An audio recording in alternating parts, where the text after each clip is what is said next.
Hello, my name is Delvonte Gatheret.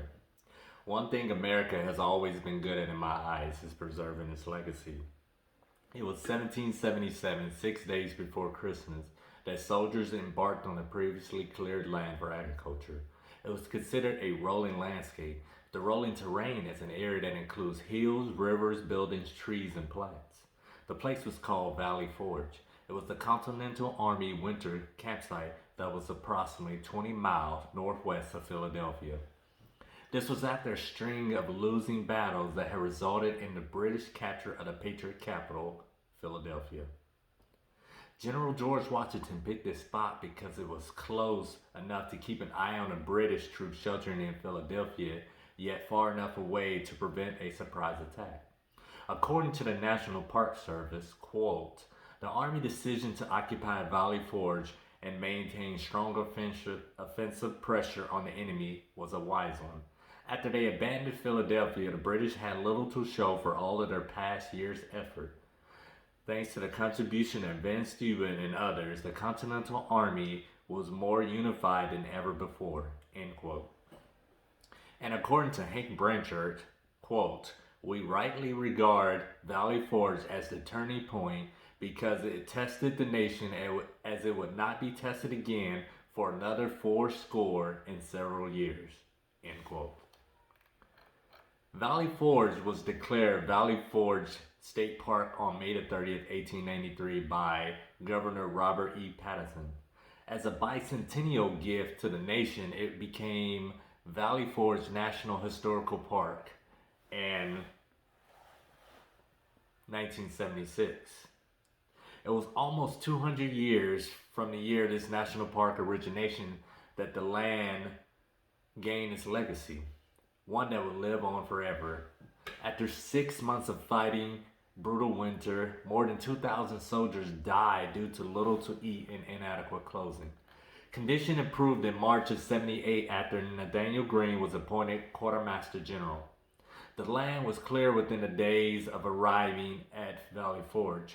Troops constructed 1,500 to 2,000 log huts and a parallel line to host 12,000 soldiers and 400 women and children throughout the winter.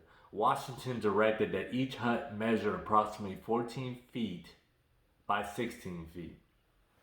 In addition to the huts, the troops built miles of trenches, military roads, and paths.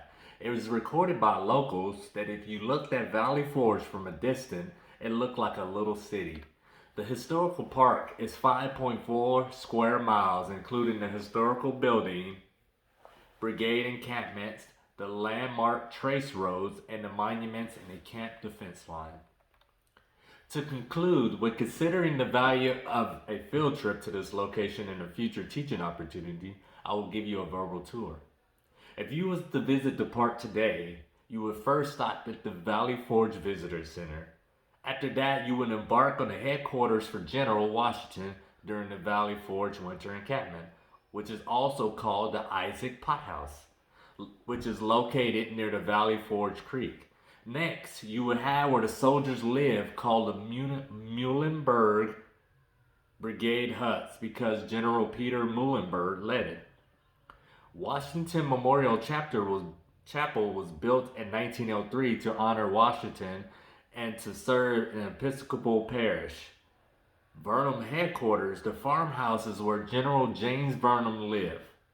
Philander Chase Knott's home is traditionally known as the site of the Maxwell Quarter, where Brigadier General William Maxwell lived. United States National Memorial Ark is located at the intersection of Allerline Drive and Gulp Road, and it was erected to commemorate the arrival of General Washington and the Continental Army into Valley Forge. Anthony Wayne Monument displayed General Anthony Wayne on a horseback on top of a pink rectangular granite base. The Patriot of African Descent Monument inscribed on the back is in honor of the Patriot of African Descent who served, suffered, and sacrificed during the Valley Forge encampment 1777 to 1778. Finally, we have the Von Steuben Monument, a bronze statue of Frederick Wilhelm August Heinrich Ferdinand Steuben, better known as Baron von Steuben. Valley Forge is sometimes called the American Army birthplace because by June of 1778, the worried troops emerged with a rejuvenated spirit and confidence as a well-trained fighting force, thanks to being trained by the former Prussian military officer von Steuben. Valley Forge National Park is located on North Allegheny Drive in King of Prussia, Pennsylvania. Thank you.